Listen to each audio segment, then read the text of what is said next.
2 years ago, I pulled over 90 pounds of tomatoes out of a single raised bed that my neighbor, growing the same varieties in his raised bed right next to mine, barely got 30 pounds from. Same sun, same water schedule, same transplants from the same nursery. The only difference was one thing I changed about how I filled that bed, something my father tried to tell me about 20 years ago that I was too stubborn to listen to. His bed looked exactly like mine on the surface, but underneath the soil was working completely differently. And what I eventually figured out, after a lot of frustrating seasons and some honest research, is that the way most of us fill our raised beds is quietly suffocating the root systems of every single plant we put in them. The harvest looks okay on the surface, maybe even decent, but you are leaving 40 to 60% of your potential yield on the table and never knowing it. Today I'm going to walk you through the exact raised bed filling method that turned my harvest around, from the bottom layer all the way up to the top inch of mulch. I am going to show you the specific materials, the exact depths, and the ratios that actually work, not the ones you see on the back of a bag at the garden center. And stay with me to the end because I'm going to share a simple soil test you can do with nothing but a kitchen knife in 60 seconds of your time that will tell you immediately whether your raised bed is set up to thrive or set up to fail. It is the single fastest diagnostic I have ever learned, and I wish someone had shown it to me a decade ago. Now, before I get into the method, I need to be honest with you. I made this exact mistake myself for close to 15 years. When I built my first raised beds back in the early 2000s, I went to the big box store, bought bags of what they called raised bed mix, dumped it in, and planted. And you know what? Things grew. They grew well enough that I thought I was doing it right. I got tomatoes, I got peppers, I got decent squash.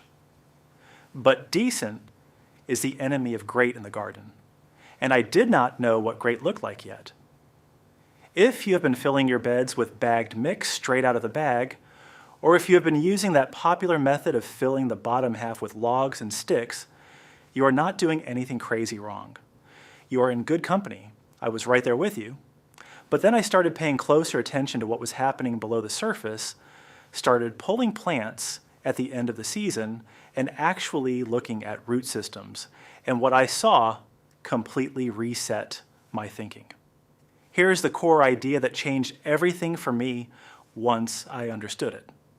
Your raised bed is not just a container for dirt. It is a constructed soil ecosystem. And like any ecosystem, it needs layers that serve different functions. The bottom needs to drain. The middle needs to hold moisture and feed biology. The top needs to protect everything underneath from drying out and temperature swings.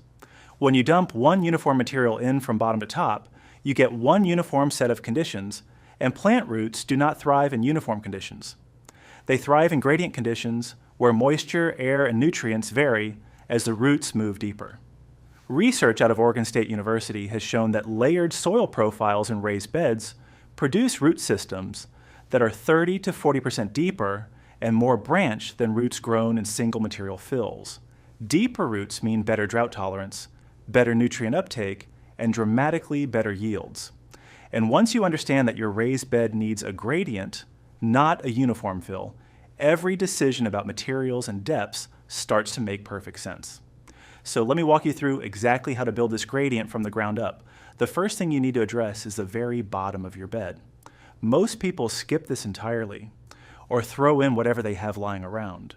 Here is what actually works. If your bed is 12 inches deep or deeper, you want a drainage layer in the bottom 3 to 4 inches. I use coarse pine bark mulch, the chunky stuff, not the fine shredded kind. You want pieces that are roughly 1 to 2 inches across. This creates air pockets at the bottom of the bed that allow excess water to drain away from root zones instead of pooling.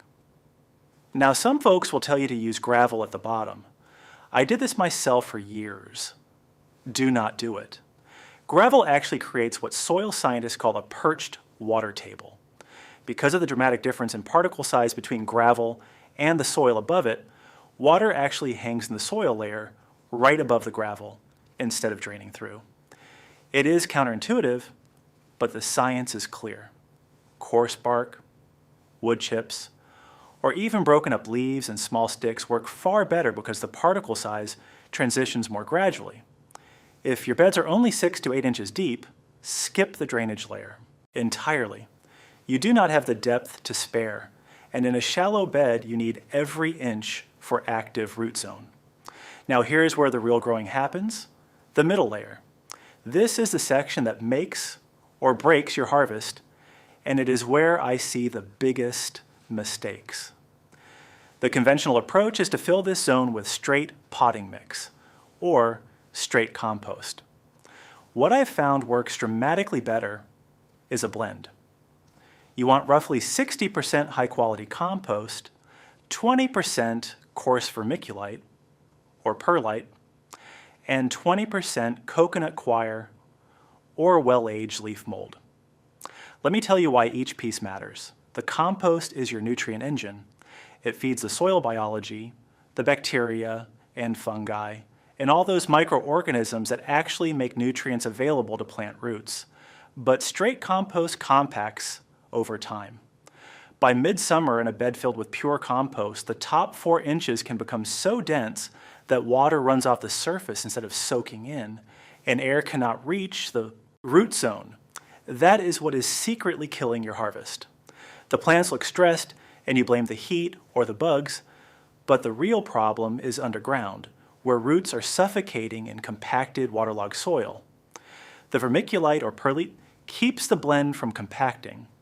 These materials hold their structure all season long, maintaining tiny air channels that roots and microorganisms need to survive. I prefer coarse vermiculite over perlite because it also holds moisture, but either one works. Just make sure you are buying the coarse grade, not the fine stuff they sell for seed starting. Fine vermiculite actually contributes to compaction, which is the opposite of what you want. The coconut coir or leaf mold is your moisture buffer. It absorbs water when there's too much and releases it slowly when conditions get dry. Think of it as a sponge woven through your soil that smooths out the wet and dry cycles that stress plants. If you have access to well-aged leaf mold, that is my preference over coir because it also feeds soil biology. But coir is easier to find and works nearly as well. Now for the quantities, a standard 4 by 8 foot raised bed that is 12 inches deep needs roughly 32 cubic feet of fill. Your bottom drainage layer of coarse bark will take up about 10 to 11 cubic feet. That leaves roughly 21 to 22 cubic feet for your growing blend. So you need about 13 cubic feet of quality compost, 4 to 4.5 cubic feet of coarse vermiculite, and 4 to 4.5 cubic feet of coir or leaf mold. I mix these right in a wheelbarrow before I put them in the bed. 3 scoops of compost, 1 scoop of vermiculite, 1 scoop of coir. Toss it together until the color is uniform, then dump it in. If you are in zones 7 through 10 where summer heat is intense, lean a little heavier on the coir, maybe 25% instead of 20%, because moisture retention becomes more critical when your soil temperatures are hitting 90 degrees or higher. If you're in zones 3 through 5, where waterlogged spring soil is a bigger issue, bump the vermiculite up to 25% and drop the coir to 15%.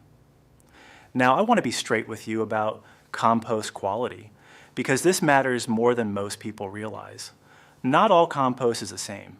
Cheap bagged compost from the garden center is often mostly decomposed wood fines with very little actual nutrient value. When you squeeze a handful and it feels like wet sawdust instead of rich, crumbly earth, that is what you are dealing with. The best compost is homemade or sourced from a local composting facility where you can actually see and smell the product before you buy. Good compost smells like a forest floor after rain. It is dark, crumbly, and when you squeeze a handful, it holds its shape for a moment and then slowly breaks apart. If your compost smells sour or like ammonia, it is not finished and will actually rob nitrogen from your plants instead of feeding them. And if you have been getting this far and thinking this makes sense, I would appreciate it if you hit that subscribe button. I put out straightforward growing advice like this every week and no fluff. No sponsored nonsense, just what actually works in the garden. All right, let me show you the next piece of this. Once your growing blend is in the bed, you want to water it thoroughly before you ever put a plant in, and I mean thoroughly. Run a hose on a gentle setting across the surface until you see water draining from the bottom. Then wait 30 minutes and do it again. The reason is that dry coir and dry vermiculite actually repel water at first. They need to be fully saturated once before they start working as the moisture buffers you need them to be. I learned this the hard way my first season with this blend. I filled the beds, planted the next day, watered like normal, and my transplants wilted within 48 hours because the water was sheeting off the dry coir and running straight through without being absorbed. Pre-soak the blend, and this problem disappears completely. Now let me show you the final piece, the top layer, and this is the one that most gardeners either skip or do wrong. Once your bed is filled and pre-soaked, you want 2 to 3 inches of organic mulch on top. I use straw, not hay. Hay has seeds, straw does not. If you cannot find straw, shredded leaves work beautifully. In zones 8 through 10, I have also had excellent results with a thin layer of compost, about 1 inch, topped with 2 inches of straw. That combo creates a moisture seal that is incredibly effective in high heat. The mulch layer does 3 critical things. It prevents the surface of your growing blend from drying out and crusting over in the sun. It moderates soil temperature by as much as 10 to 15 degrees on hot days, which keeps the biological activity in your soil running all summer instead of shutting down when temperatures spike above 85 degrees. And it feeds the soil over time as it breaks down, adding organic matter right where you need it most. Here's where most people go wrong with mulch. They mulch too thin, maybe half an inch, which does almost nothing. Or they pile it 6 inches deep, which can create a mat that actually prevents water from reaching the soil. 2 to 3 inches is the sweet spot. You should be able to see the mulch surface but not see any bare soil peeking through. Around the base of transplants, pull the mulch back about 2 inches to create a small collar so the stems are not buried in moist material, which can cause rot. Now let me walk you through some of the most common patterns I see that quietly undermine raised bed harvests, because understanding these will help you troubleshoot any bed, not just a new one. The first pattern is the one I already touched on, filling the entire bed with straight compost or straight potting mix. It looks straight potting. Perfect in April when everything is loose and fluffy. By July, compaction has reduced the air spaces in that soil by as much as 50%. Plants slow down, fruiting drops off, and everyone blames the summer heat. The fix is the blended approach with the structural materials that resist compaction. The second pattern is what I call the bathtub effect. This is when a raised bed has no drainage path at the bottom and sits on compacted clay or even concrete. Water pools in the bottom third of the bed and roots rot. I see this constantly with beds built on patios or over heavy clay subsoil. If your bed sits on an impervious surface, drill drainage holes in the bottom, or use landscape fabric that allows water passage, and make sure that coarse bark layer at the bottom is at least 4 inches deep. The third pattern is refilling beds every single year with fresh material piled on top without addressing what is underneath. Over 3 to 4 seasons, the bottom of your bed becomes a dense, anaerobic mat of decomposed material that roots cannot penetrate. Once a year, ideally in late fall or early spring, take a garden fork and work it down 8 to 10 inches through the full depth of the bed.